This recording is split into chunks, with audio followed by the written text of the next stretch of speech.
So what I want to talk today is about group training. Now, group training is something I massively believe in. It's something that I made the switch to 4 years ago from my whole business doing one-on-one personal training to training people in groups. Now, one thing that always stands in my mind, and the one thing I hate about group exercise, is you've got to be progressing.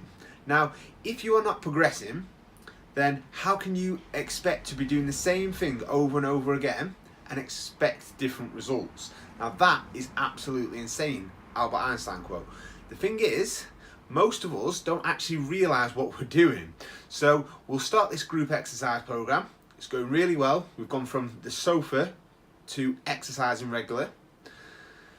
Now, the results are really quick at the start, but then results start to slow down. So we start to look at everything else that we're doing, rather than taking note of the session that we're actually performing. Now, are we progressing at that? Now, are we getting better at the things that we're doing? Are we getting the weights going to be heavier?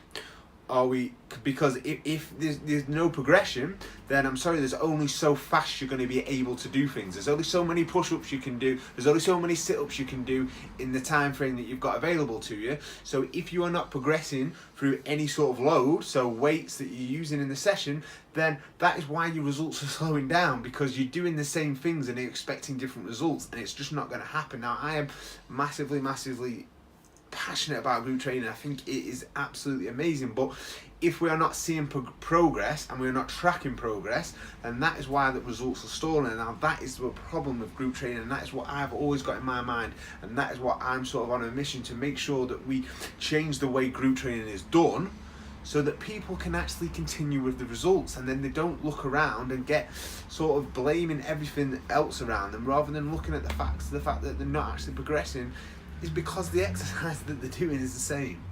So we need to make sure there's progression. And that is what my problem is with group training these days.